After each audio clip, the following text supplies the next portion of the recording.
राधे राधे नमस्कार। मेरे YouTube channel श्रद्धा में आप सभी लोगों का हार्दिक स्वागत है। उम्मीद करती हूँ कि आप सभी सुखी और स्वस्थ होंगे, भगवान की भक्ति में व्यस्त होंगे। आइए जानते हैं आज इस वीडियो के माध्यम से कि पिंडदान और श्राद्ध कर्म करने से हमें कौन से फल की प्राप्ति होती है, इसके करने से क्या होता है। गया में पिंडदान करने से पितरों के जो ऋण होते हैं वो समाप्त हो जाते हैं, उनके लिए स्वर्ग के द्वार खुल जाते हैं, ऐसी मान्यता है। पितृदेव के रूप में विराजमान है साक्षात श्री हरि विष्णु। आइए जानते हैं इनके बारे में विस्तार पूर्वक। गरुड़ पुराण के अनुसार गया में श्राद्ध और पिंडदान करने से आप अपने पितरों के लिए स्वर्ग का रास्ता खोलते हैं। स्वयं ब्रह्मा जी से गया का महत्व बताया है। हमारे हिंदू पंचांग के अनुसार हर साल भाद्रपद मास की पूर्णिमा तिथि के समाप्त होने से लेकर अश्विनी महीने की अमावस्या तिथि तक पितृपक्ष पड़ता है। पितृपक्ष को श्राद्ध पक्ष भी कहा जाता है।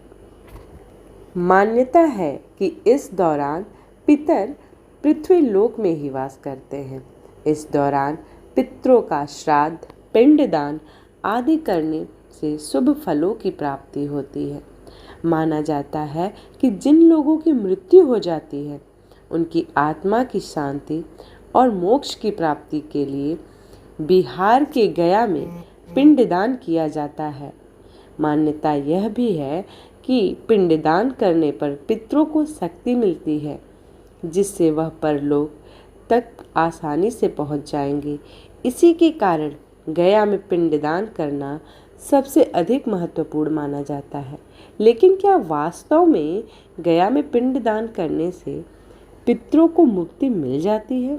आइए जानते हैं गरुड़ पुराण के अनुसार गया का महत्व। ब्रह्मा जी आगे कहते हैं कि विष्णु पर्वत से लेकर उत्तर मानसकता भाग गया का सिर है, उसी को फाल्गु तीर्थ भी कहा जाता है। यहाँ पर पिंडदान करने से पितरों को परम गति की प्राप्ति होती है। इसके साथ ही व्यक्ति को पितृ ऋण से मुक्ति मिल जाती है। गया क्षेत्र में भगवान विष्णु पितृ देवता के रूप में विराजमान रहते हैं। पुंडरीकाक्ष उन भगवान जनार्दन का दर्शन करने पर मनुष्य अपने 3 ऋणों से मुक्त हो जाता है।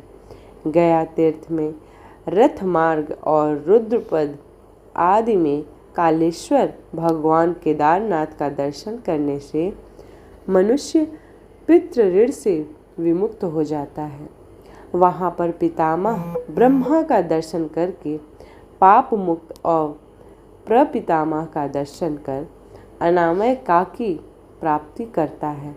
इसी तरह गदाधर पुरुषोत्तम भगवान श्री विष्णु के प्रयत्न रूप प्रणाम करने से उनका पुनर्जन्म नहीं होता। हे ब्रह्मर्षि, गया तीर्थ में मौन धारण करके जो व्यक्ति या महात्मा कनकार्क का दर्शन करता है वह पितृ ऋण से विमुक्त हो जाता है और ब्रह्मा की पूजा करके ब्रह्मलोक को प्राप्त करता है। ब्रह्मा जी आगे कहते हैं कि जो मनुष्य प्रातः उठकर गायत्री देवी का दर्शन कर विधि विधान से प्रातः कालीन संध्या संपन्न करता है, उसे सभी वेदों का फल प्राप्त हो जाता है। जो व्यक्ति मध्य काल में सावित्री देवी का दर्शन करता है वह यज्ञ करने का फल प्राप्त करता है। इसके साथ ही पर्वत पर विराजमान शिव जी के दर्शन करने से पितृ ऋण से मुक्ति मिल जाती है। इसके साथ ही धर्मारण्य और पवित्र वन के स्वामी राम स्वरूप देवता के दर्शन करने से हर तरह के कर्जों से मुक्ति मिल जाती है। इसके साथ ही गौ के दर्शन करने से पितरों को ब्रह्मलोक की प्राप्ति हो जाती है। इसके अलावा स्वर्ग द्वार के ईश्वर के दर्शन करने से मनुष्य भवबंधन से मुक्त हो जाता है।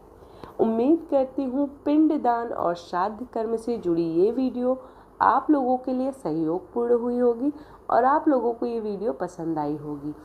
यदि ये वीडियो पसंद आई हो तो वीडियो को ज़्यादा से ज़्यादा शेयर करें, लाइक करें और चैनल को सब्सक्राइब करें। इसी प्रकार की भक्ति भाव और पूजा पाठ से जुड़ी वीडियोस को प्राप्त करने के लिए चैनल को सब्सक्राइब करना ना भूलें।